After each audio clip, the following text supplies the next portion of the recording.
والصلاة والسلام على سيدنا محمد أشرف الأنبياء والمرسلين وعلى آله وأصحابه والتابعين وتابعيهم بإحسان إلى يوم الدين.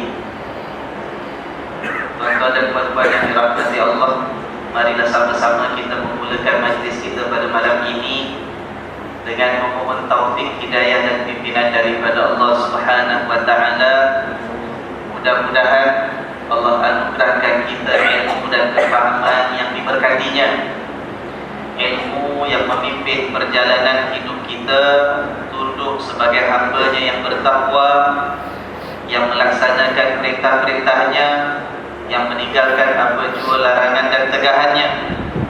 Mudah-mudahan kita dianugerahkan oleh Allah ilmu yang menjadi pelita, menerangi dan memimpin perjalanan hidup kita sementara waktu di atas muka bumi ini, sampailah saatnya kita kembali kepada Allah nanti dalam keadaan kita redha lagi diridainya. Dengan niat doa yang demikian, Al-Fatihah. A'udzubillahi minasyaitonir rajim. Bismillahirrahmanirrahim. Alhamdulillahi rabbil alamin. Ar-Rahmanir Rahim. Maliki yaumiddin. Iyyaka na'budu wa iyyaka nasta'in. Ihdinas siratal mustaqim. Siratal ladzina an'amta 'alaihim ghairil maghdubi 'alaihim waladdallin.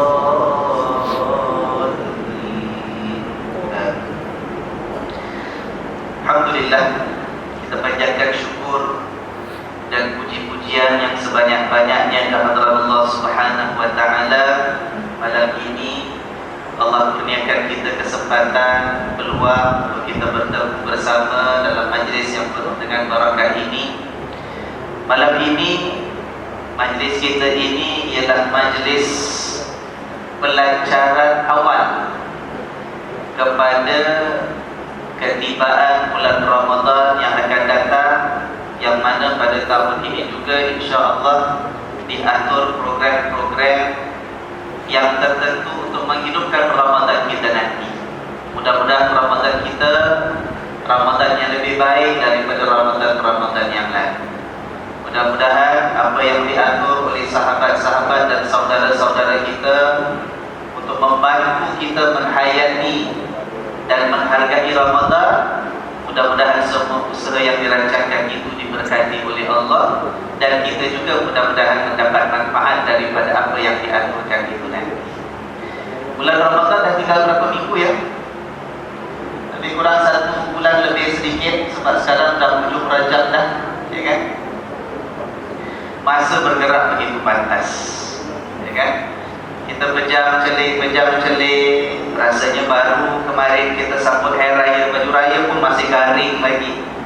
Dah nak sambut Ramadan yang akan datang. Begitu hakikat kita sebagai manusia hidup di atas muka bumi ini, ditentukan oleh Allah masa. Dan masa itu sesuatu yang sangat hampir kepada kita walaupun kita tidak nampak yang namanya masa. Kita tidak dapat mengawal, mengubah masa, tetapi kehidupan kita ini tertakluk kepada masa yang Allah peruntukkan kepada kita.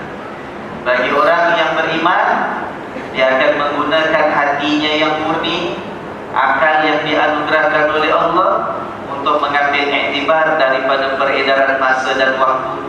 Hari berganti hari, minggu bersilih ganti, bulan datang dan pergi, tiba-tiba tahun yang datang mengetuk pintu hidup kita kembali.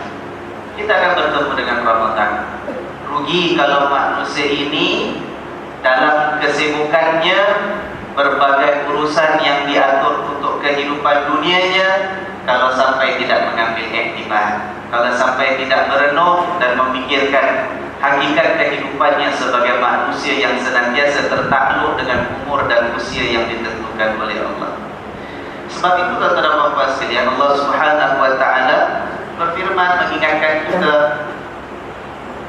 Inna fi khalqis samawati wal ardh wa ikhtilafil laili wan nahar la ayatin li ulil Al-Ba.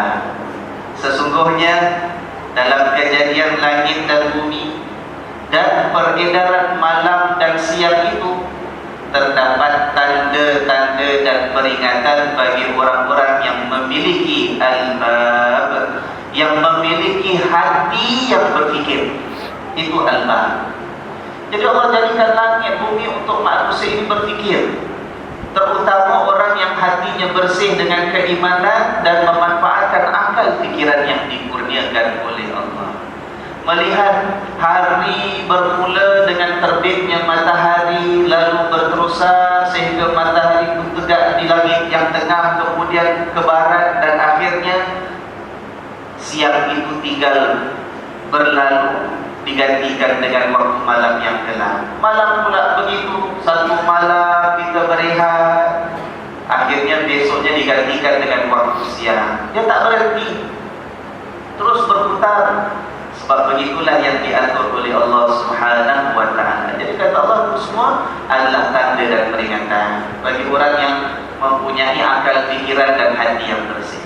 Alladzina yadhkurunallaha qiyaman wa qu'udan wa 'ala junubihim wa yatafakkaruna fi khalqis samawati wal ardh. Rabbana ma khalaqta hadza batilan subhanaka faqina 'adzabannar. Orang-orang ulil albab ini yang berfikir dan mempunyai hati yang murni, mereka itu senantiasa mengingati Allah, berfikir menyebut nama Allah, mengagungkan Allah, tidak lupa kepada Allah. Sama ada ketika mereka itu duduk, sama ada ketika mereka itu berdiri, maupun ketika mereka duduk, maupun ketika mereka berbaring. Dan mereka mengatakan, ya Tuhan kami, Engkau tidak jadikan semua makhluk ciptaanmu ini dalam keadaan sia-sia. Ya Tuhan kami, ma khalaqta hadza batilan subhanaka faqina 'adzabannar. Maha suci Engkau ya Allah, maka lindungilah kami daripada api neraka. Mudah-mudahan Allah Subhanahu wa taala menetapkan iman kita, meletakkan kita di dalam golongan hamba-hambanya yang dikatakan ulil albab. Masa berganti masa, hari berganti hari, tahun baru datang dan tahun yang lama pergi, kita tidak sia-sia sebagai hamba Allah. Kita merenung, kita mengambil iktibar, dan kita mengakui betapa kita telah banyak menzalimi diri kita sendiri. Tuan-tuan dan puan-puan sekalian, ya alhamdulillah, bulan Ramadan ini kan hadiah daripada Allah. Allah nak anugerahkan kita hadiah yang terlalu istimewa, yang tidak ada tolak banding harganya dibandingkan dengan perkara-perkara yang lain, terutama kalau kita nak bandingkan dengan isi dunia ini. Ramadan yang begitu besar ganjarannya, yang saban tahun kita sambut dengan hati kita diisi dengan keimanan. Kita mohon kepada Allah pengampunan sepanjang Ramadan. Kita mohon kepada Allah rahmat dan kasih sayangnya sepanjang Ramadan. Kita minta kepada Allah supaya diterima amal ibadat kita, puasa kita, tilawah dan tadarus kita. Kita harapkan kita masuk bertemu dengan Ramadan membawa dosa yang menggunung tinggi, tetapi harapan kita juga besar supaya akhir Ramadan kita berjaya mendapatkan pengampunan daripada Allah. Kita keluar daripada Ramadan bagaikan seorang anak yang baru dilahirkan ibunya, bersih daripada dosa dan kesalahan. Tuan-tuan ya, tahun ini untuk Ramadan kita, sahabat-sahabat kita, masjid-masjid seluruh Singapura merancang dan mengatur untuk diadakan kempen sepanjang Ramadan ini dengan tema Ramadan bersama keluarga. Kita hendak bulan Ramadan akan datang ini adalah bulan di mana kita kukuhkan hubungan di antara kita di dalam keluarga yang Allah kurniakan kita, bersama pasangan hidup kita, kedua orang tua kita, anak-anak yang Allah hadiahkan kepada kita. Begitu juga keluarga besar kita, yaitu kita sesama insan, terutama sebagai orang-orang yang beriman umat Nabi Muhammad sallallahu alaihi wasallam. Kita sepatutnya mengukuhkan ikatan hubungan kekeluargaan itu sepanjang bulan Ramadan. Sebab bulan Ramadan bulan rahmah, bulan yang penuh dengan kasih sayang Allah, bulan yang kita kita sendiri pun dibandingkan bulan-bulan yang lain, subhanallah, bulan Ramadan kita lebih banyak masa dengan keluarga, ya tak? Kalau bulan-bulan yang lain nak tunggu makan malam sama-sama tu susah sangat. Yang bapaknya overtime lah, yang anak-anaknya ada CCA balik lambat lah, yang bolanya sampai pukul 8 lah, yang keluar jalan dengan kawan-kawan pukul 9 baru balik rumah lah, ya kan? Kadang-kadang nak tunggu hujung minggu pun nak makan bersama susah sangat. Tapi bulan Ramadan kita tengok, pagi mata tengah kelat-kelat sahur sama-sama. Maknya sungguh-sungguh kejut anak-anaknya bangun walaupun susah. Sanggup si ibu siapkan masakan untuk sahur, dipanaskan nasi, dipanaskan martabaknya, dipanaskan ayam masak merahnya, semata-mata untuk ajak sahur bersama. Nanti untuk buka pula daripada pukul 4 petang dah sibuk kat dapur, keletang-keletung. Bapaknya senang aja balik tinggal duduk, ya kan? Tapi begitu kesukaan seorang ibu dan seorang istri, benar-benar menginginkan supaya Ramadan itu dapat dirasakan kemanisannya bersama. Kemudian dalam bulan Ramadan itu kan bulan kita minta ampun dengan Allah. Kita juga telah memahami kalau orang nak minta ampun kepada Allah, dia juga perlu terlebih dahulu mempunyai sifat mengampunkan kesalahan orang lain.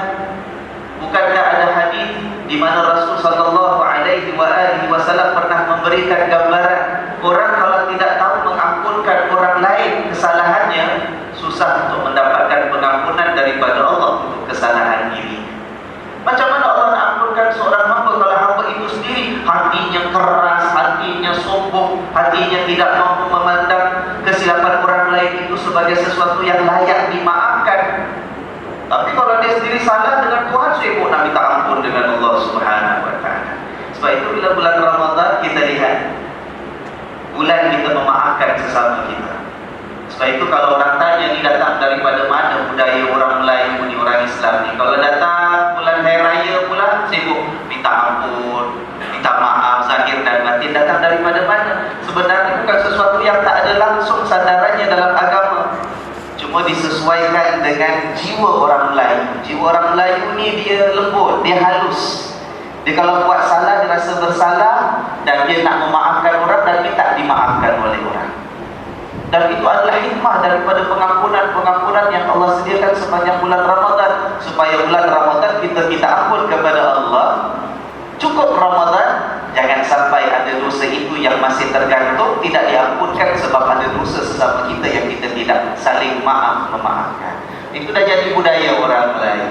Ada orang kata ni bid'ah lah, budaya minta maaf zahir batin lah. Pada saya tidak, sebab asasnya ataupun dasarnya ada dalam agama Allah Subhanahu wa taala. Maka tuan-tuan dan puan sekalian, ambil kesempatan. Bulan Ramadan akan datang, kukuhkan ikatan keluarga antara kita. Tapi ingat ya, bila kita kata keluarga, keluarga kita ni bukan antara kita suami isteri dengan anak aja. Tidak. Kadang-kadang ada di antara kita ni terlupa bahawa keluarga kita lebih besar daripada itu. Kita ada keluarga, hubungan kita lebih utama dengan orang tua kita sendiri. Kadang-kadang kita sibuk fikir anak-anak kita, hubungan kita suami isteri, ini rumah tangga kita, ini keluarga kita. Mak bapak yang jauh kita tak rasa itu sebahagian daripada keluarga kita.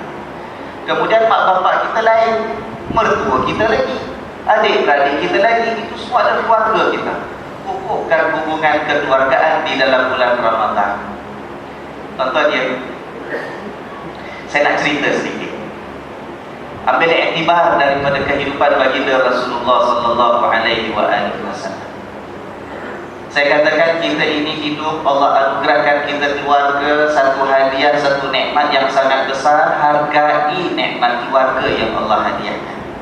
Kukuhkan sepanjang tahun, tiap-tiap hari. Tapi bila datang bulan Ramadan, lebih-lebih lagi kita kukuhkan hubungan kekeluargaan kita.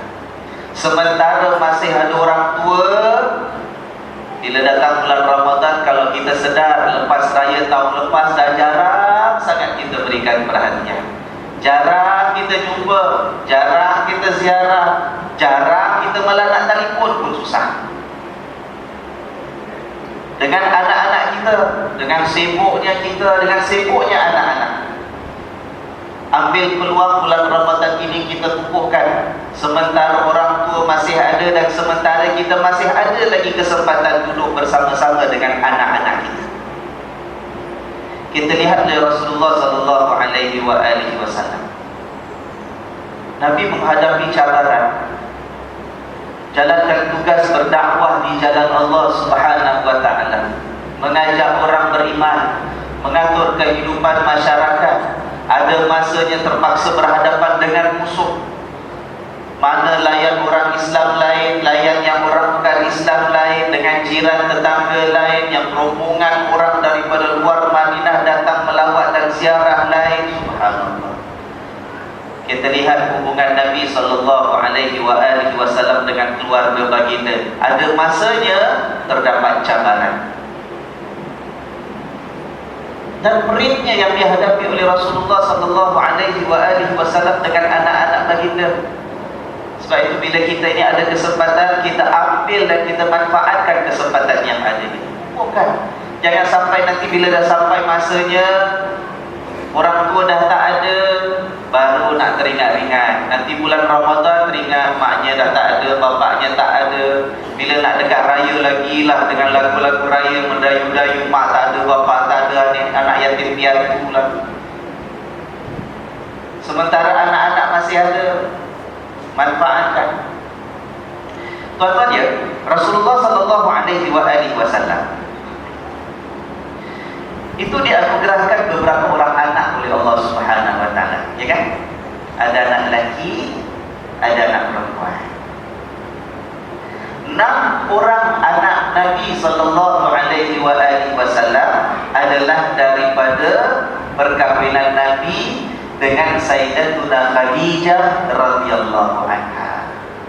Yang bungsu 1 orang itu daripada isteri Nabi dan namanya Maryam Al-Qibtiyah. 6 daripada Khadijah, 1 daripada Sayyidatuna Maryam.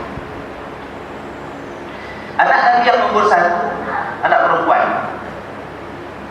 Siapa agak-agak namanya? Siapa? Jangan ingat Fatimah aja. Fatimah memang anak Nabi yang memang kita semua kenal. Tapi anak Nabi yang nombor 1 perempuan, siapa namanya? Siapa tahu? Sayyidatuna dan Ruqayyah. Ruqayyah nombor 3. Yang pertama anaknya Zainab radhiyallahu anha.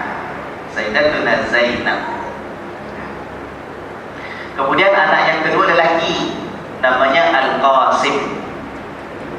Daripada Al-Qasim itu maka Nabi SAW memakai nama gelaran Abul Qasim, bapa kepada Al-Qasim. Kemudian yang ketiga anak perempuan, namanya Ruqayyah. Itu yang ketiga. Dan yang keempat namanya Ummu Kalsum. Kenal Ummu Kalsum? Siapa Ummu Kalsum? Bukan yang penyanyi tu. Kalau semua Ummu Kalsum lagi, kalau yang tahun 50-an 60-an Ummu Kalsum. Anak Rasul sallallahu alaihi wasallam namanya Ummu Kalsum, adik kepada Sayyidatuna Ruqayyah. Nak cerita ya, 3 anak perempuan ini kakak-kakak kepada Sayyidatuna Fatimah. Zainab, Ruqayyah dengan Ummu Kalsum. Sebelum Rasulullah sallallahu alaihi wasallam mendapat wahyu, sebelum dilantik menjadi nabi, itu 3 anak perempuan telah dikawinkan. Zainab dikawinkan dengan sepupunya namanya Abul As bin Ar-Rabi'ah. Siapa Abul As? Abul As ini anak kepada Halah dengan Khadijah adik-beradik. Ya, jadi Khadijah dengan Halah, yang adik-beradik perempuan. Khadijah berkahwin dengan Nabi SAW, ada anak namanya Zainab. Halah binti Khuwailid ada anak lelaki namanya Abul As. Jadi 2 sepupu ini dikahwinkan oleh Nabi SAW, Zainab dengan Abul As, sebelum dapat wahyu. Jelas? Kemudian anak perempuan yang lagi 1 namanya Ruqayyah, pun dikawinkan dengan seorang yang namanya Utbah. Adiknya namanya Ummi Kalsum, dikawinkan dengan adik Utbah, namanya Utaibah. Paham ni? Abang kawin kakak, adik kawin adik. Ruqayyah kawin Utbah, Ummi Kulsum kawin dengan Utaibah.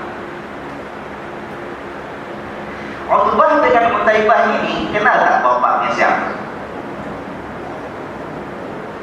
Bapaknya itu yang masyhur dalam Al-Quranul Karim disebut namanya.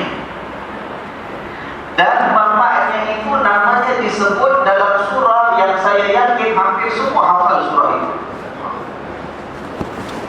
Ada satu surah, saya yakin hampir semua hafal surah itu. Dalam surah itu ada sebut nama bapa kepada Utbah dan Utaibah yang dikawinkan dengan kedua putri Rasul sallallahu alaihi wasallam. Kan suruh ini ceramah ada soalan saya kasih tulis sikit. Kalau tidak ada tidur. Cuba tuan-tuan ingat ya. Apa surah yang tuan-tuan rasa tuan-tuan hafal, ramai yang hafal, dalam surah itu ada sebut nama seorang? Kan? Tabbat yada mula perkataan depannya.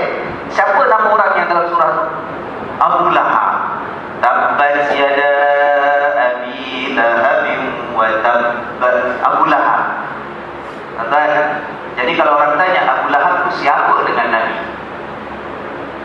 Siapa Abu Lahab dengan Nabi SAW? Hakikatnya, faktanya ialah dia pernah berbesan dengan Nabi. Tapi kita sebagai adab jangan pula kita cakap suka-suka Abu Lahab dengan Nabi itu besan tau. Tapi hakikatnya pernah menjadi besan. Kenapa? Sebab dua anak pemuda atau anak lelaki Abu Lahab, Utbah dengan Utaibah, pernah berumah tangga dengan dua puteri Nabi SAW, namanya Ruqayyah dengan Ummi Kalsum. Okey, cerita belum mula tau, baru sebut siapa-siapa je. Kita syarat dah pukul 10 kan?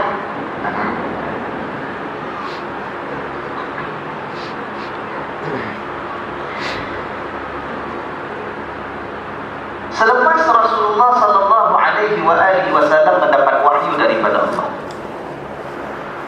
dan kemudiannya Rasul sallallahu alaihi wasallam selepas satu tempoh daripada wahyu pertama Iqra, kemudian turun wahyu yang berikutnya, suruh Nabi berdakwah, ajak orang untuk percaya kepada Allah. Nabi pun berdakwah. Orang Quraisy menolak dakwah Nabi sallallahu alaihi wasallam. Orang-orang Mekah tak terima, orang Mekah marah, orang Mekah benci dengan apa yang dibawa oleh Rasulullah sallallahu alaihi wasallam. Pada ketika itu, orang-orang kampung ni semua ni, satu Mekah ni, bayangkan tuan, pergi cari menantu-menantu Nabi. Ada berapa orang tadi tu menantu Nabi? 3 orang. Suruh ceraikan isteri masing-masing. Hasut. Kau ni apa bapak betul kau macam ini? Dah tak betul, suruh tinggalkan agama datuk nenek moyang kita. Pergi, lepaskan, tinggalkan isteri masing-masing, ceraikan, yang tak balik dengan bapak dia. Kata dia, tekanan kuat. Abu Lahab mendesak kedua anaknya untuk ceraikan isteri masing-masing. Dia kata, aku haramkan kamu daripada terus hidup berkeluarga sebagai suami kepada anak-anak Muhammad. Suruh lepaskan, suruh ceraikan. Dan benar-benar kedua-duanya Utbah ceraikan Ruqayyah, dan juga Utaibah ceraikan Ummi Kalsum. Malah lebih dahsyat daripada itu, si Utaibah ni, adik ni, dah lepas ceraikan Ummi Kalsum, malah dia macam bapak dia, sakiti Nabi, cemooh Nabi, hina Nabi. Sampaikan Nabi SAW dalam salah satu riwayat berdoa kepada Allah untuk timpakan bala kepada Utaibah. Ya Allah, kau musnahkanlah dia ataupun hantar kepadanya salah satu daripada anjing-anjingmu, ya Allah. Itu ada riwayat menyebut demikian. Dalam sebuah riwayat ada disebut juga, walaupun dibincangkan riwayat itu oleh para ulama, tetapi ada riwayat menyebut bahawa satu masa memang betul ada binatang buas, ada kata anjing, ada kata bukan anjing, yang datang membunuh Utaibah. ada diceritakan dan dikaji, dan itu riwayat yang masyhur. Nak jadi cerita, Utaibah lepas ceraikan isterinya iaitu Ummi Kulsum, dia cukup memusuhi Nabi SAW, cukup biadab dengan Rasul SAW. Baik, Utbah dah ceraikan Ruqayyah, Utaibah dah ceraikan Ummi Kulsum, dipulangkan kepada Nabi SAW. Tapi yang suaminya Zainab, yang kakak sulung ni, yang suaminya namanya Abul As bin Ar-Rabi, dia mati-matian tak nak ceraikan isteri, padahal dia tak beriman. Dia tak terima dakwah Nabi SAW, tapi dia tak ceraikan. Dia bertahan sebab sayang dan cintanya kepada seorang isteri yang begitu mulia, peribadinya, perwatakannya, tutur bicaranya, akhlaknya. Ini didikan Nabi SAW, bukan sebarang orang. Saking sayangnya dengan Zainab, dia tak ceraikan. Malah ada riwayat yang masyhur menceritakan dia berkata dengan isterinya, "Ayah," kalau bahasa kita lah, "Ayah, abang bersumpah dengan nama Tuhan, abang tak ada apa-apa, tak ada hina, tak ada kecil dengan bapa ayah. Benda yang paling abang tak buat sekarang kalau boleh ialah hidup berdua ke mana saja seiringan ayah. Tapi abang tak boleh buat apa-apa, abang tak boleh buat sesuatu perkara yang nanti orang kata aku ini ataupun abang ini menghampakan keluarga dan melawan kata-kata orang tua. Abang tak boleh ayah, abang minta maaf." Begitu sekali, begitu sekali. Lalu mereka meneruskan kehidupan sebagai suami isteri. Sebab waktu itu belum ada lagi hukum daripada Allah, suami isteri mesti sama-sama beriman. Kalau teruskan perkara, teruskan sebagai hidup keluarga Sayyidatuna Zainab dan juga Abul As. Kita lihat ya. Saya kisahkan satu persatu. Kita tengok kisah Ruqayyah dulu tadi, yang diceraikan oleh Utbah anak pula. Selepas diceraikan, kemudian dia dikahwinkan oleh Rasulullah SAW dengan sahabat baginda yang namanya Sayyidina Uthman bin Affan. Kan? Sayyidina Uthman antara sahabat Nabi yang awal-awal kat Mekah dah masuk Islam dah. Orangnya baik, orangnya soleh. Sayyidina Uthman ini antara cirinya ialah dikenali sebagai seorang yang sangat pemalu. Dikahwinkan dengan Ruqayyah. Tapi keadaan kat Mekah dengan begitu sekali tekanannya, ancamannya, ubutannya, siksaannya, gangguannya orang-orang kafir di Mekah, sampaikan ada sekumpulan sahabat yang minta izin kepada Nabi SAW untuk keluar daripada Mekah pergi tempat lain yang ada tempat yang aman sebagai orang Islam. Lalu Nabi SAW mengizinkan ataupun memerintahkan mereka pergi ke negeri Habsyah. Kalau ikut istilah negara moden sekarang namanya Ethiopia, ya kan? Itu kena seberang Laut Merah. Daripada tanah Mekah nak pergi Ethiopia kena seberang laut, pentas padang pasir seberang laut sampai ke negeri Habsyah. Di antara yang ikut berhijrah ialah Sayyidina Uthman dengan istrinya yaitu putri Nabi SAW, Sayyidatuna Ruqayyah. Hijrah pergi ke Habsyah. Lalu di sana hidup di bawah pemerintahan raja yang adil tetapi beragama Nasrani, yang pegang betul dengan ajaran Nabi Isa alaihissalam. Duduk ke sana. Terpisah Ruqayyah daripada bapaknya, terpisah Ruqayyah daripada ibunya. Bayangkan hati seorang anak perempuan, walaupun ikut suami, tapi bapa ditinggalkan di Mekah dalam keadaan diancam, disakiti. Dia sebagai anak, bayangkan ya, kalau boleh anak kan nak bersama berdampingan dengan bapa, pertahankan. Ini bapa yang dikasih, ini ibu yang begitu juga disakiti orang, kalau boleh nak dipertahankan. Tapi sebab ikut suami, katanya, bayangkan, terpisah dia daripada Rasul SAW. Ikut suaminya Sayyidina Uthman ke Habsyah. Masa di Habasyah tuan, subhanallah, mengandung dia. Tetapi dengan takdir Allah Subhanahu wa taala, kandungannya gugur. Mungkin sebab hidup kat sana jauh daripada keluarga, suasana, cuaca tak seperti biasa, ya kan? Saudara mara jauh, gugur kandungannya. Sampai satu masa sahabat-sahabat yang ada di Habasyah dengar berita bahawa orang-orang Mekah dah ramai-ramai masuk Islam. Dapat berita. Nak cek macam mana? Kalau WhatsApp cek betul ke tak betul ke? Bila dengar berita orang-orang Mekah masuk Islam, sahabat-sahabat yang ada di Habasyah pun buat keputusan balik ke Mekah. Balik ke Mekah. Rupa-rupanya bila sampai di Mekah dapat tahu berita itu berita angin yang tak benar. Orang Mekah masih lagi dahsyat dengan cara mereka melayan Nabi SAW dengan sahabat-sahabat yang ada. Susah hati lagi tuan. Lalu Rasulullah SAW perintahkan pergi balik hijrah ke Habasyah. Sayyidina Uthman dengan Ruqayyah untuk kali kedua berangkat pergi Habasyah. Subhanallah. 2 kali terpaksa tinggalkan bapa, tinggalkan mak. Tetapi kali kedua masa di Habasyah dapat anak. Dikurniakan oleh Allah Subhanahu wa taala seorang anak yang bernama siapa ya? Mama anak Zainab, Abdullah. Namanya Abdullah, ya. Lahir di Habasyah, hidup bersama dengan Sayyidina Uthman radhiyallahu anhu. Subhanallah. Tuan-tuan, nak jadi cerita ya.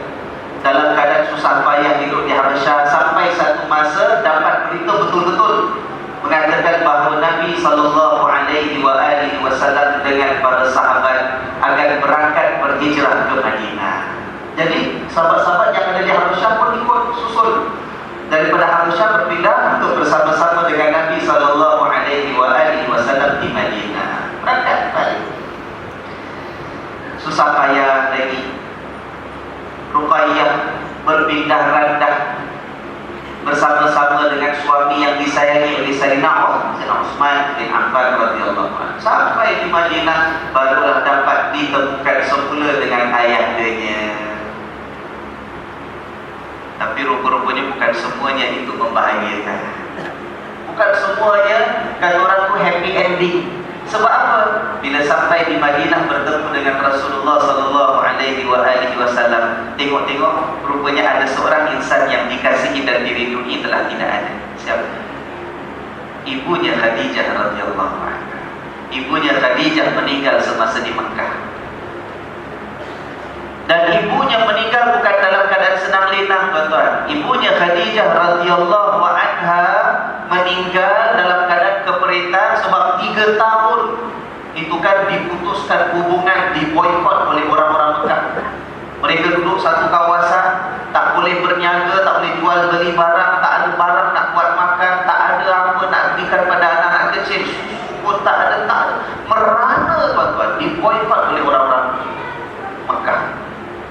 Dalam keadaan demikian, baru habis saja boikot, Sayyidatuna Khadijah meninggal dunia. Bayangkan remuknya hati seorang anak yang terpisah daripada ibunya. Bila sampai masa dapat bertemu kembali, ingat-ingat dapat bersama dengan ibu dan ayahnya, rupa-rupanya mendapat berita ibunya telah meninggal. Tak sempat bertemu di akhir hayat. Ibunya meninggal dalam keadaan sengsara sebab mempertahankan seorang suami yang bergelar Rasulullah sallallahu alaihi wasallam. Bayangkan, nak jadi cerita lagi. Tidak lama selepas itu, anak seorang yang namanya Abdullah ini masih kecil lagi semasa di Mekah meninggal dunia. Susah payah tinggalkan bapa. Dulu ada suami pertama, suami ceraikan. Kahwin suami kedua, tinggalkan bapa. Mengandung kali pertama, balik, ingatkan orang Mekah dah masuk Islam. Rupanya berita berita palsu. Mengembara lagi sekali, kali kedua. Dapat berita nak berhijrah ke Madinah. Sampai Madinah, mak dah tak ada, tak sempat jumpa. Tak lama kemudian anak pula meninggal dunia. Tuan-tuan, kita masih ada keluarga. Anak-anak masih dengan kita. Ramai di antara kita orang tua masih ada. Sibuk macam mana pun, ambil manfaat. Kesempatan bulan Ramadan ini kukuhkan ikatan keluarga kita.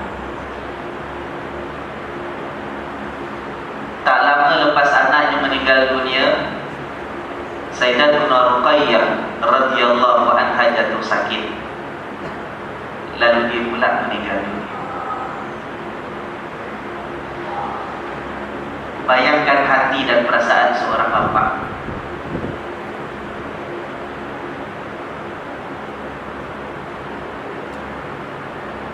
Dapat sekejap menimang cucu meninggal.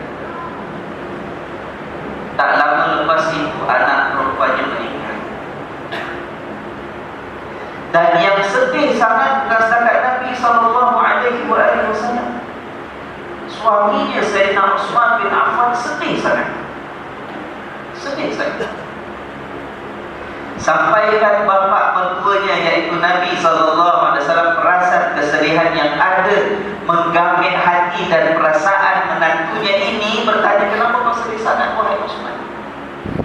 Dia katakan, ya Rasulullah, satu keistimewaan yang orang lain tak ada, aku ada, tapi telah hilang daripada aku, ya Rasulullah. Bila mati putrimu, aku dah bukan menantumu lagi. Ikatan antara aku denganmu, ya Rasulullah, putrimu dah tak ada. Lalu kemudiannya Rasulullah SAW katakan kepada Sayyidina Utsman, wahai Utsman, Jibril datang kepada aku membawa perintah daripada Allah Subhanahu wa taala untuk mengawinkan kau pula dengan putri aku yang lagi satu, adik pada Ruqayyah, yaitu Ummi Kalsum. Ummi Kalsum yang dah diceraikan juga, suami dia pertama Taibah, anak Abu Lahab juga. Nabi kawinkan Sayyidina Utsman dengan Ummi Kalsum. Ini satu keistimewaan yang cuma ada didapatkan oleh Sayyidina Utsman, tidak ada orang lain yang dapat. Sebab menantukan ataupun menantu kepada Nabi SAW dua kali. Sebab itu di antara gelaran Sayyidina Utsman ialah Dzun Nurain. Apa Dzun Nurain? Yang mempunyai dua cahaya. Kenapa ada dua cahaya? Sebab isteri pertama anak Nabi, isteri kedua pun anak baginda Rasulullah sallallahu alaihi wasallam. Dan mereka meneruskan kehidupan mereka sebagai suami isteri di Madinah. Itu kisah Ruqayyah. Jadikan iktibar. Hidup Nabi, jalankan tugas dan tanggung jawab itu tidak mudah. Cabarannya besar, pengorbanannya berat. Tetapi begitu untuk mempertahankan iman yang ada di dalam hati. Kisah Sayyidatuna Zainab pula. Tadi Ruqayyah ya, Ruqayyah pindah di Habasyah 2 kali, gugur anak pertama, sampai dapat pindah ke Madinah. Anaknya meninggal, tak lama dia pula meninggal. Kemudian Nabi kawinkan suaminya dengan adiknya, yaitu Ummi Kalsum. Sayyidatuna Zainab, ini yang saya katakan tadi, suaminya Abul As, bila ditekan, didesak oleh orang Quraisy untuk ceraikan, suaminya tak ceraikan. Sayang sangat dengan istrinya yang nama Zainab. Apa yang berlaku? Rasulullah sallallahu alaihi wasallam dengan para sahabat berhijrah ke Madinah. Sayyidatina Zainab terpaksa tinggal di Mekah sebab ada suaminya di Mekah. Suaminya tak masuk Islam. Tinggal di Mekah. Bayangkan tuan, bapa dah pergi, kawan-kawan bapa, adik-beradik, saudara mara yang beriman semua dah pergi. Mak dah meninggal. Sayyidatina Khadijah dah meninggal. Duduk kat Mekah bersama dengan suami yang suami ini tiap-tiap hari ditekan, didesak oleh orang Mekah untuk ceraikan dia. Ibu-ibu satu tak kalau jadi isteri di tempat yang seperti itu. Suami tak beriman, suami didesak, dan bayangkan hidupnya, perihnya, susahnya di Mekah, dikata orang, dihina orang, disindir orang, dibenci satu Mekah. Sebab ini anak kepada Muhammad bin Abdullah SAW yang mereka semua benci. Tapi tak boleh hijrah. Masa dulu di Mekah, bayangkan terpisah dengan bapa. Tahun kedua hijrah, tuan-tuan apa yang berlaku? Berlaku peperangan Badar. Tahun kedua lepas hijrah.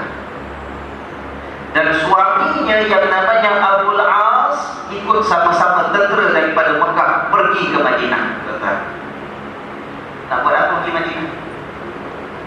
Sebab hendak memerangi. Perangi siapa? Abul As ikut tentera daripada Mekah di Madinah, nak perang dengan siapa?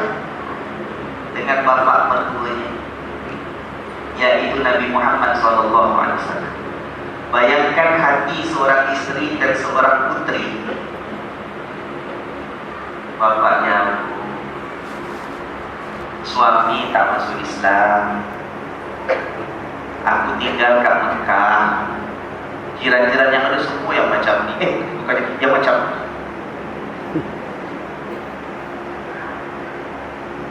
Suami nak keluar, entah balik tak tidak sebab pergi perang. Nak perang pula, nak lawan dengan bapaknya. Tuan-tuan bingung tak kalau kita jadi tempat Sayyidatuna Zainab, bingung kita. Dan berdoa kepada Allah Subhanahu wa ta'ala. Apa doa Sayyidatuna Zainab? Minta, ya Allah, kau beri kemenangan kepada bapa dan lindungilah suami.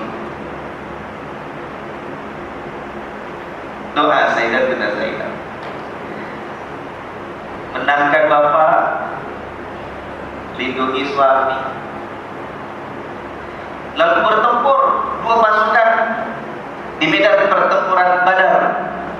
Nak jadi cerita tuan, antara yang ditawan oleh orang-orang Islam ialah Abul As, suami kepada Zainab, kena jadi orang tawanan.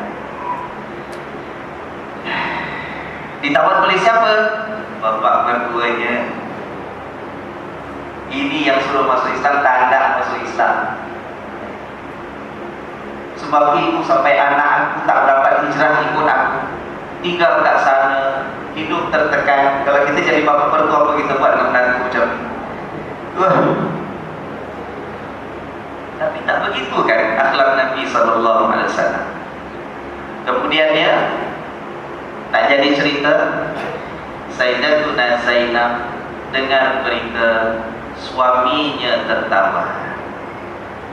Maka apa dia buat? Dia buatlah seperti mana orang-orang di Quraisy yang lain yang dengar ada saudara ke ada keluarga kena tawan, mereka hantar harta sebagai tebusan.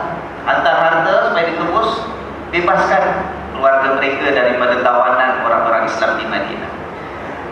Sayyidatuna Zainab turun hantar wang tebusan ataupun harta tebusan. Tahu tak apa harta tebusan yang dihantar? Supaya suaminya itu dibebaskan oleh bapaknya sendiri.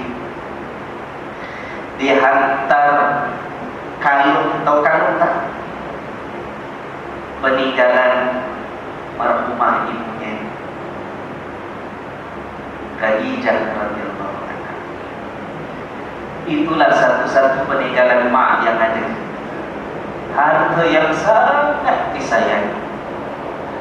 Kalung peninggalan mak, dia itulah yang dia hantar sebagai tebusan kepada bapaknya agar suaminya dibebaskan, dihantar pulang ke Mekah. Kalau kita di tempat Nabi SAW, sampai ke dalam tapak tangan kita kalung peninggalan bekas isteri kita yang sangat-sangat kita rindu, yang dihantar oleh putri kita yang jauh, tengah-tengah hidup tertekan dengan benci dan memusuhi, untuk membebaskan menantu kita yang masih tidak mahu beriman, supaya dia balik ke Mekah dapatkan isteri. Nabi tak boleh buat keputusan pandai-pandai sendiri, walaupun ni Nabi, walaupun ni pemimpin. Nabi bercakap dengan sahabat-sahabat yang ada. Kamu kenal ini dan kamu tahu untuk siapa tujuan ini dihantar. Kalau kamu fikir ada baiknya untuk bebaskan Abul As, terpulanglah kepada kalian, kepada Nabi. Kata Nabi SAW. Nabi kata terpulang pada sahabat, bincang. Kalian tahu ni apa? Untuk siapa? Kalau kalian fikir-fikir, rasa nak bebaskan dia, nak hantar balik ke Mekah, terpulanglah kalian buat keputusan. Nabi tak gunakan kuasa secara pribadi, tak. Padahal Nabi boleh buat keputusan.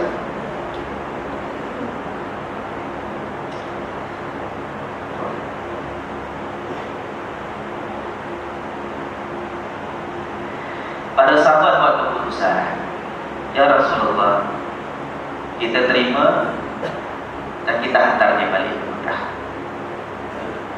Lalu Nabi SAW bercakap dengan Abul As, buat janji dengan Abul As. Wahai Abul As, bapa lepaskan kau balik Mekah, tapi janji dengan bapa, sampai Mekah, anak bapa yang namanya Zainab kau hantar ke Madinah. Sampai sana balik, hantar anak aku balik kepada Abul As balik ke Mekah. Walaupun bukan orang Islam, tuan, walaupun tak beriman, tuan, tapi dia tunaikan janjinya kepada bapa. Padahal waktu itu kalau dia balik ke Mekah, dia nak buat apa pun siapa boleh. Nabi kat Madinah, orang-orang Islam kat Madinah, dia kalau nak tahan isteri dia, kalau dia nak dendam dengan Nabi, boleh aja dia aniaya isterinya kat Mekah. Orang kampung tepuk tangan kesukaan, betul tak?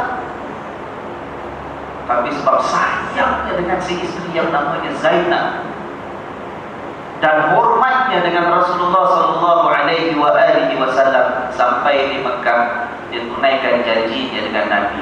Dia hantar istrinya dengan penuh rasa berat hati. Isteri yang sangat disayangi, dicintai, bayangkan nak berpisah, hantar juga ke Madinah.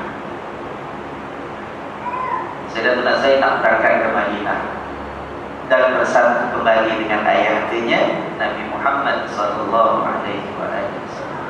Terpisah suami isteri.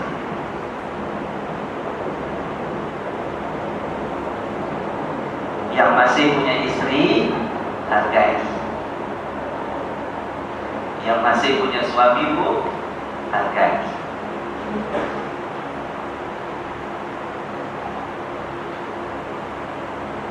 Nah, jadi cerita tuan-tuan ya, jadi cerita terpisah. Kalau kemarin Zainab terpisah daripada bapaknya, sekarang Zainab terpisah dengan suaminya. Nah, jadi cerita pada tahun ke-6 Perang Badar, tahun ke-2, lepas 4 tahun, tahun ke-6 Hijrah, Nabi SAW dengan sahabat-sahabat daripada Madinah nak masuk Mekah, nak buat perang, tapi ditahan. Orang Mekah tak kasih. Ya Muhammad, tahun ni balik, jangan masuk. Buat perjanjian, namanya perjanjian Hudaybiyah, tahun ke-6.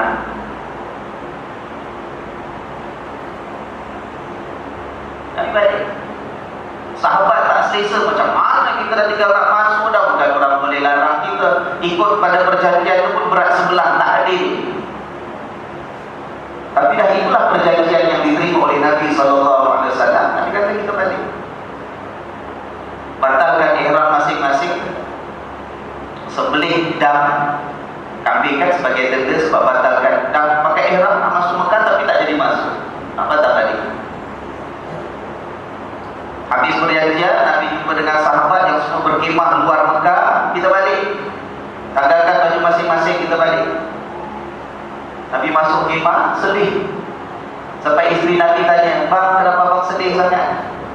Rupanya kan sahabat-sahabat tak berganjang, macam tak dengar apa yang Nabi perintahkan. Nabi kata kita balik, buka kain ihram, balik, semua tak nak buka.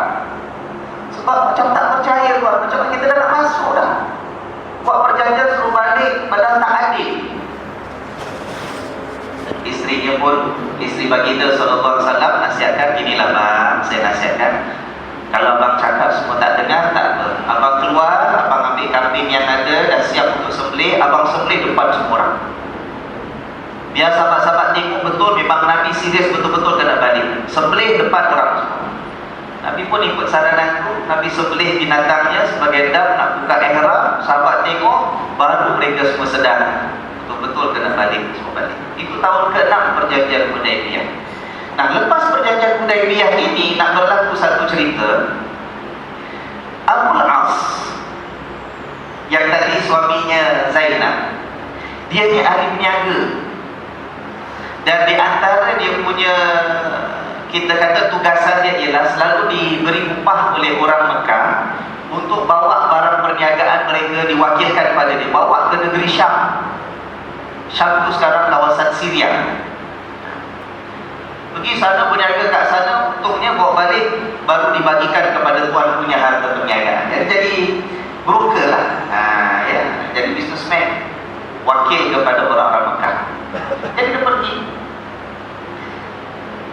Dalam perjalanan balik ni, dah bawa harta keuntungan, tak bagikan pada tuan punya orang-orang kat Mekah. Dalam perjalanan, dia dihalang oleh satu pasukan tentera orang-orang beriman. Orang Islam halang mereka, halang. Jadi kemudiannya harta dirampas. Itu kan suasana perang kan? Suasana perang. Dirampas. Bila dah rampas, dia tak boleh buat apa-apa. Dia pun lari, selamatkan diri. Lari-lari masuk ke Madinah waktu malam senyap-senyap. Masuk ke Madinah waktu malam senyap-senyap. Dia pun pergi cari rumah isteri dia yang namanya Zainab. Ini lepas berapa tahun tuan? 4 tahun. Tahun kedua berpisah lepas perang Badar. Ini tahun ke-6. Ya, ada kata pada tahun ke-7 peristiwa itu berlaku. Tahun ke-7 yang dia itu disekat perjalanannya sampai dia masuk ke Madinah pada waktu malam senyap-senyap. Dia cari rumah isterinya Zainab. Dia jumpa, dia kata, "Nak, abang minta menumpang kat rumah kamu." Ya kan? Jadi tamu. Saya tak setuju. Tak ada orang tahu. Masuk waktu subuh, Sayyidatina Zainab salat di masjid dalam kawasan orang-orang muslimat dan jamaah wanita. Lepas salat subuh, dia pun berdiri. Dia mengatakan, "Wahai sahabat-sahabat semua, aku jadi tuan rumah kepada tetamu, iaitu Abul As." Orang terperanjat tuan. Nabi SAW lepas salat jadi imam, dengar putrinya kata, Nabi pun terperanjat. Nabi tu, bila masa masuk menantu aku ni, bila masa masuk berlindung jadi tetamu kat rumah putrinya. Sebab orang Arab tu kalau ada tetamu, orang Arab dia satu, dia cukup memuliakan tetamu. Kalau orang datang, dia tak boleh nak tolak. Ada dia satu yang mematukan aib. Kalau ada tamu, suruh balik. Cukup aib. Jadi bila bertamu kat rumah Zainab, Zainab umumkan macam itu. Nabi pun terperanjat. Nabi pun terperanjat. Nabi kata dengan sahabat, aku pun baru ni dapat tahu ceritanya seperti mana kalian pun baru dengar kabarnya daripada si Zainab. Nabi pun jumpa dengan menantu dia Abul As. Dan Nabi pun bincang. Nabi kata apa yang berlaku. Dia kata aku dalam perjalanan, ya kan, kemudian ditahan. Bila ditahan, habis harta yang bawa orang Mekah sudah dirampas, katanya. Minta supaya dijamin keselamatannya untuk didapat pulang ke Mekah. Lalu Nabi SAW berjumpa dengan pasukan yang tak tahan dia, yang dah ambil harta rampasan. Nabi kata, "Wahai sekalian sahabat aku, kamu kenal ini siapa?" Menantu. Terulang pada kalian, kalau kalian nak pulangkan harta dia, dia bawa balik ke Mekah, dia sampaikan pada yang mempunya. Tapi kalau kalian nak terus simpan, ambil harta rampasan masing-masing, itu hak kalian. Sebab suasana perang. If you want to keep, it's your right. But if you want to return, you will go back to Mecca and distribute to the owners. Jadi sahabat-sahabat tuan-tuan, kita kalau dengar Rasul cakap dengan kita macam itu, kita faham maksudnya kan? Maksudnya apa? Maksudnya pulangkanlah kalau boleh. Itu bahasa Nabi, halus. Ya kan? Macam orang Melayu pun gitu juga. Awak kalau tak nak kasih pun tak apalah, tak paksa. Ya kan? Kalau boleh kasih, alhamdulillah. Tolong tak tolong tak apa, tak kecil hati. Maknanya minta tolonglah tu. Kan? Jadi sahabat-sahabat yang dah hampir rampasan harta tadi, harta rampasan, kembalikan kepada Abul As. Dan Abul As berangkat balik ke Mekah. Dia cari ni siapa punya kasihnya, siapa punya harta, semua dah bagi. Dia kata, ada tak lagi orang belum dapat bahagian masing-masing? Semua dah dapat. Kemudian dia pun elankan, aku menyaksikan bahawa tidak ada Tuhan selain daripada Allah, dan bahawa Muhammad itu ialah Rasulullah. Saat itu dia pun berangkat pergi ke Madinah untuk mendapatkan istrinya dan bapa mertuanya dalam keadaan dia masuk Islam. Dan itu berlaku pada tahun ke-7 Hijrah. Tuan-tuan, 5 tahun terpisah sepasang suami isteri yang sedang di kemuncak cinta masing-masing. 5 tahun terpisah. Not in the best of situation. Akhirnya dapat kembali ke Madinah, bertemu dengan istrinya. Rasulullah SAW kembali satukan Abul As dengan putrinya Zainab radhiyallahu anha. Macam happy ending, and they live happily ever after. No, rupa-rupanya Allah takdirkan. Mereka ada anak namanya Umamah, anak perempuan namanya Umamah. Umamah ini terkenal, kan ada satu cerita Nabi SAW pernah salat sambil dukung cucu. Itulah Sayyidatina Umamah, anak kepada Zainab radhiyallahu anha. Ya, ada anak seorang namanya Umamah, sangat disayangi oleh Nabi SAW. Nak jadi cerita tuan, tahun ke-7 dah bersatu semula. Lepas tahun, Sayyidatina Zainab sakit, meninggal dunia. Setahun dapat sama-sama meninggal. Manalah suami tak sedih. Dia punya adventure, dia punya cerita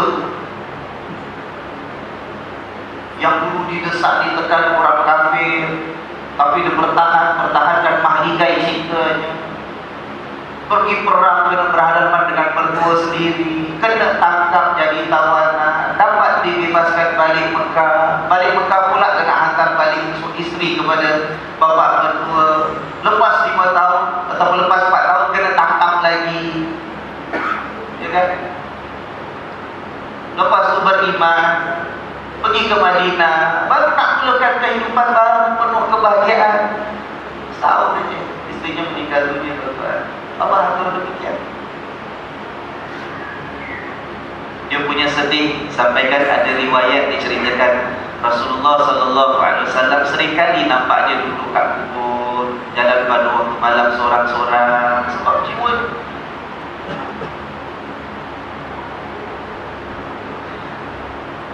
Keluarga adalah hadiah daripada Allah. Tak kira sama ada suami isteri, kita dengan orang tua, kita dengan anak-anak, anugerah besar daripada Allah. Kita tidak diuji sehebat ujian yang dilalui oleh Rasulullah SAW. Bayangkan, jangan sia-siakan nikmat yang Allah berikan kepada kita. Kukuhkan ikatan kasih sayang kita, hargai, kita syukuri sepanjang Ramadan. Sebab kita tak tahu lagi berapa banyak Ramadan kita akan dapat bersama, berbuka bersama, bertarawih bersama. Nanti kemas rumah sama-sama tak satu raya. Jangan sampai kita hidup semasa di dunia, orang yang dikasihi Allah anugerahkan berada depan mata, kita lupakan kita abaikan, kita cuaikan. Nanti bila tak ada, baru menangis mencari. Bila balik kepada Allah Subhanahu Wa Taala, lebih dahsyat lagi, periksa-periksa, kita cuaikan tanggungjawab dan kewajiban kita kepada orang yang kita kasih. Kukuhkan iman kita dan kukuhkan iman keluarga kita. Pelihara diri kita dan pelihara keluarga kita. Ambil kesempatan bulan Ramadan ini untuk kita kekalkan keharmonian, kecintaan, kasih sayang dalam keluarga kita. Kalau pernah berlaku krisis apa pun tuan, perbaikilah. Apapun kita nampak kekurangan pada orang tua kita, apapun mungkin kekurangan kita nampak pada bapa kita, pada mak kita, percayalah bahawa yang pilih dia menjadi bapa kita, yang pilih dia jadi mak kita ialah Allah. Allah Maha Pengasih. Bila Allah pilih itu berdasarkan kasih sayangnya pada kita. Allah Maha Bijaksana. Apa yang Allah pilih untuk kita, itulah yang terbaik untuk kita. Yang salah yang lama bapa pernah buat sampai bapa meninggal dunia mungkin, mohonlah pengampunan untuk bapa daripada Allah. Mungkin kekurangan mak yang ada, mohonkan pengampunan. Kita dengan anak kita pun begitu juga. Kalau anak itulah yang selalu mengguris perasaan kita, hakikatnya ialah bukan kita yang pergi pasar pilih dia, tak. Kita nak anak yang kita ada, bukan kita pilih. Bukan kita boleh pilih yang giginya macam mana, yang pendeknya macam mana, yang hidungnya macam mana, yang rambutnya macam mana. Kalau keriting-keriting itulah yang Allah berikan kepada kita. Kalau matanya bulat, mata bulat, itulah yang Allah pilih untuk kita. Kalau itulah yang Allah pilih, maknanya itulah yang terbaik untuk kita. Walaupun dia sakitkan hati, walaupun dia mengguris perasaan, walaupun dia buat masalah, walaupun dia buat kita hampa dan kecil. Jangan lupa bahawa pernah satu hari dulu, lahirnya dia telah membuat kita ketawa bahagia. Jangan lupa bahawa nanti satu saat dan ketika kita kembali kepada Allah yang Maha Adil lagi saksama, Allah akan tanya bagaimana kita terima hadiah pemberiannya. Apakah kita nak kata kepada Tuhan, terima kasih jelah ya Allah, aku dah buang dia, dah tak terima dia sebagai anak aku lagi. Kita tidak tahu siapa yang nanti akan selamatkan kita. Masa kita hidup mungkin dia sakitkan hati, manalah tahu Allah buka pintu hatinya. Lepas kita tidak ada, dia ingat kita. Lepas kita tidak ada, dia insaf sebab pernah menyakitkan hati kita. Lepas kita tidak ada, dia beriman, menadahkan tangan, berdoa, memohonkan pengampunan untuk kita. Kita tak tahu. Ayo, Ramadan akan datang, bulan kasih sayang, bulan kecintaan. Anak-anak kita, remaja-remaja kita menghadapi berbagai cubaan dan cabaran. Pengaruh macam-macam pengaruh Tuhan. Ada kalanya kita sampai mati kutu tak tahu, cakap pun tak dengar, marah pun tak jalan, kita pun tak tahu apa kita nak buat. Jangan putus asa, sebab yang menguasai hati kita dan hati dia ialah Allah Subhanahu Wa Taala. Doa. Bulan Ramadan duduk sama-sama, habiskan masa makan sama-sama dengan penuh kemesraan. Jangan marah-marah, Tuhan. Tegur ya tegur. Ingat kedua orang tua kita, adik-adik kita, pasangan hidup kita dan anak kita. Mudah-mudahan Ramadan ini Ramadan yang penuh dengan kemesraan kita dengan keluarga. Boleh tak insya-Allah?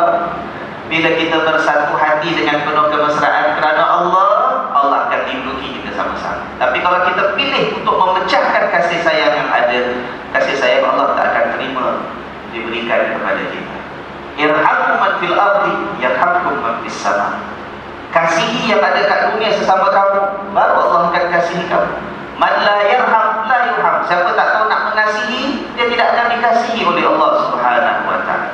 Bayangkan hati kita penuh dengan kebencian sesama keluarga, sesama saudara mara. Bulan Ramadan pun masih lagi dengan penuh kebencian. Dalam masa yang sama kita minta ampun. Allahumma innaka afuwun tuhibbul afwa fa'fu anna ya Allah. Kaulah yang Maha Pengampun, ampunkan dosa-dosa kami ya Allah. bersama kita, hati yang terus benci kita biarkan. Dendam sesama saudara kita biarkan membengkak dalam hati. Rasa tak puas hati dengan orang tua kita sendiri sampai sekarang masih lagi membengkak dan menjadi bisul dalam hati kita. Inna lillahi wa inna ilaihi raji'un. Ya, alhamdulillah sekian saja sedikit peringatan untuk malam ini. Sedarlah masa berlalu, masa tak tunggu kita ya. Jangan tangguh-tangguh, nantilah Ustaz dah masuk Ramadan akan saya perbaiki. Siapkan diri daripada sekarang. Malu bila malaikat nanti datang bawa hadiah yang namanya Ramadan kepada kita, dalam keadaan kita masih kotor lagi, dalam masih kena tumpang campik hati kita, jiwa kita, pemikiran kita, keluarga kita. Jangan, kita bersihkan daripada sekarang. Kita buat persiapan, kita sambut hadiah dengan baik, insyaAllah hadiah itu akan datangkan manfaat kepada kita. Dan kalau hadiah datang, kita dalam keadaan tak bersedia, takut rugi kita nanti. Orang lain dapat bahagia dengan hadiah bahagian masing-masing, kita kecewa. Kata orang masuk Ramadan, keluar Ramadan, 40 tahun puasa pun sama juga keadaan kita. Kan malu dengan Tuhan ya. Imai, tangguh. Pergi balik, campur juga. Inna lillahi wa inna ilaihi raji'un. Alhamdulillah, sekian saja pertemuan kita pada malam ini. InsyaAllah Allah panjangkan umur kita, Allah tetapkan iman kita, Allah pertemukan kita dengan Ramadan yang akan datang ini, dan Allah bersihkan kita daripada segala kekotoran yang masih ada dalam hati ini. Ya Rabbal Alamin. Bismillahirrahmanirrahim. Alhamdulillahi Rabbil Alamin. Allahumma salli wa sallim ala Sayyidina Muhammad wa ala ali Sayyidina Muhammad. Allahumma inna nas'aluka ridhaka wal jannah wa na'udzu bika min sakhatika wan nar. Allahumma ahyina bil iman wa amitna 'ala al iman wa adkhilna al jannata ma'al iman. Allahumma arina al haqqa haqqan warzuqna ittiba'ah wa arina al batila batilan warzuqna ijtinabah. Ya Allah, ya Tuhan kami, segala puji-pujian ini milik-Mu ya Allah. Tiada yang layak disembah kecuali Engkau yang satu. Engkaulah Tuhan sekalian alam ini.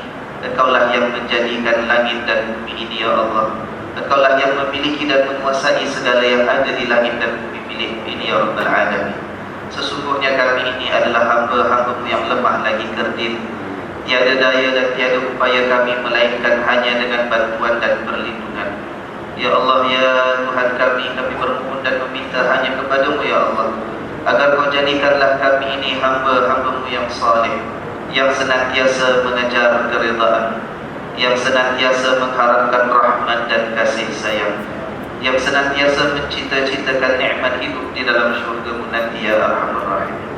Ya Allah, ya Tuhan kami, terlalu banyak sudah nikmat yang selama ini Kau curahkan ke atas kami.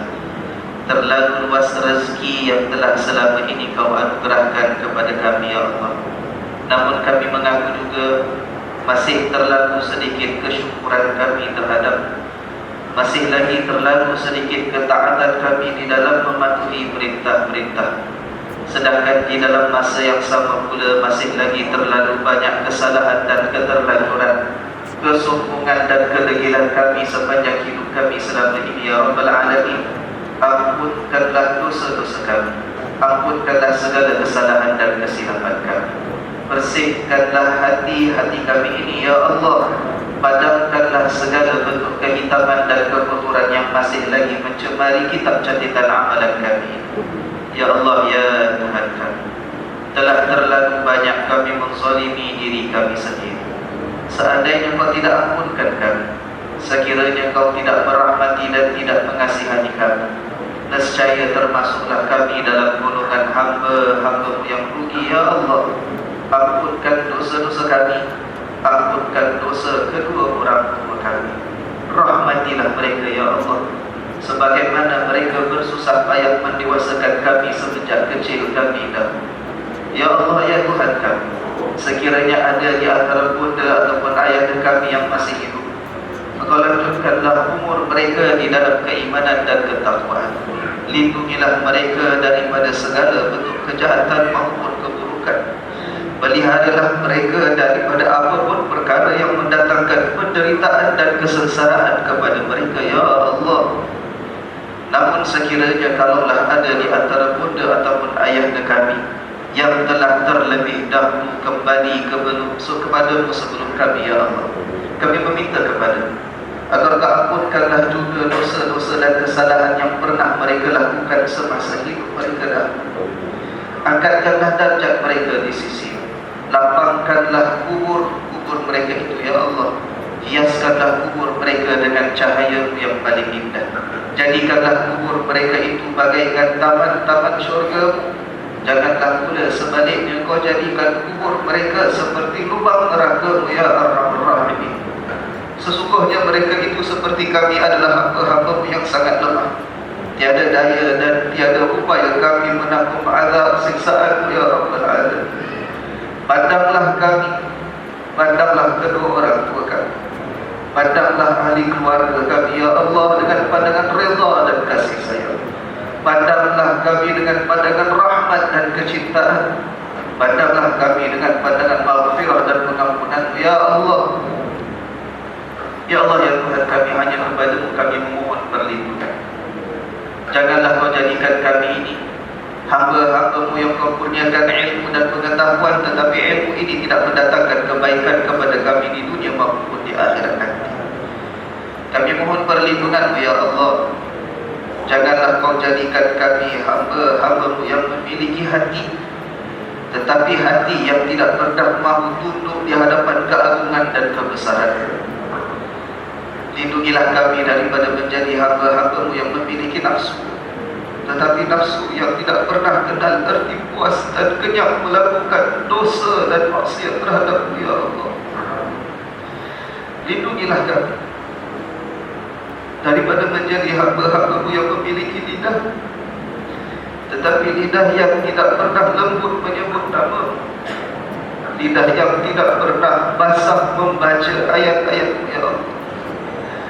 Lindungilah kami daripada menjadi hamba-hamba-Mu yang memiliki mata, tetapi mata yang tidak pernah mampu tunduk malu di atas segala dosa yang kami lakukan. Mata yang tidak pernah sudi menangis mengalirkan basahan insaf dan takut di pipi kami ini ya Rabbal Alamin. Ya Allah ya Tuhan kami, semenjak kami meninggalkan Ramadan yang lalu, sesungguhnya terlalu banyak dosa dan kesalahan yang kami lakukan sehingga saat ini ya Allah.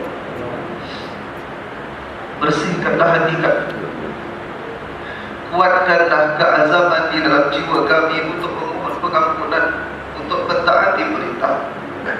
Panjangkanlah usia kami dengan keimanan sehingga kami bertemu dengan Ramadan yang akan datang. Ya Allah ya Tuhan kami, suburkanlah rindu di dalam hati kami untuk menerima hadiah Ramadan ya Allah. Suburkanlah di dalam hati kami kerinduan kami untuk menerima hadiah Ramadan ya Allah. Suburkanlah di dalam hati kami ini rasa rindu kami menantikan Ramadan, hadiah dan anugerah ya Rabbal Alamin. Ya Allah ya Tuhan kami, sesungguhnya nikmat keluarga yang merupakan hadiah yang Kau berikan kepada kami adalah nikmat yang tiada tandingan bandingan harga dan nilainya ya Allah. Berkatilah kehidupan kami sekeluarga, berkatilah hubungan kasih sayang di antara kami dengan kedua orang tua kami, berkatilah hubungan kasih sayang di antara kami dengan pasangan hidup yang Kau hadiahkan kepada kami. Berkatilah hubungan kasih sayang di antara kami dengan anak-anak yang Kau anugerahkan kepada kami ya Allah. Lindungilah anak-anak kami daripada segala bentuk kejahilan dan kegelapan. Lindungilah anak-anak kami daripada segala bentuk kesesatan dan kefasikan.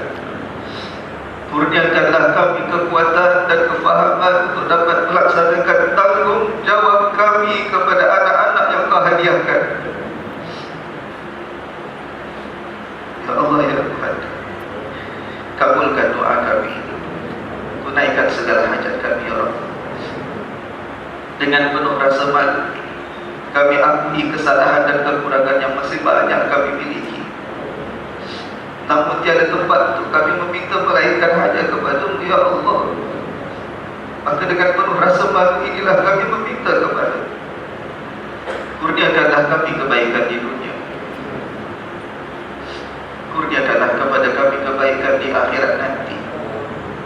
lindungilah kami daripada kemurkaan-Mu ya Allah.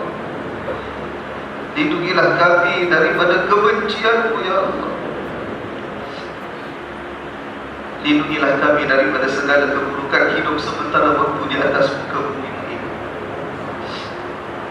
Lindungilah kami saat-saat kami menghadapi sakaratul maut untuk kembali kepada. Lindungilah kami sepanjang hidup kami di alam kubur nanti. Lindungilah kami saat kami berdiri menghadap-Mu di dalam mahkamah pengadilan, membentangkan kepada-Mu kitab catatan amalan kami yang masih penuh dengan dosa dan kesalahan ini ya Allah. Lindungilah kami. Lindungilah kedua orang tua kami. Lindungilah pasangan hidup yang Kau hadiahkan kepada kami. Lindungilah anak-anak yang Kau amanahkan kepada kami. Lindungilah kami semua daripada disentuh oleh azab siksa neraka. Lindungilah kami daripada disentuh oleh azab dan siksa neraka. Lindungilah kami daripada disentuh oleh azab dan siksa neraka ya Allah. Rabbana wa taqabbal du'a. Rabbana wa taqabbal du'a. Rabbana wa taqabbal du'a ya Hannan ya Mannan ya Badi'as samawati wal ard ya dzal jalali wal ikram birahmatika ya arhamar rahimin.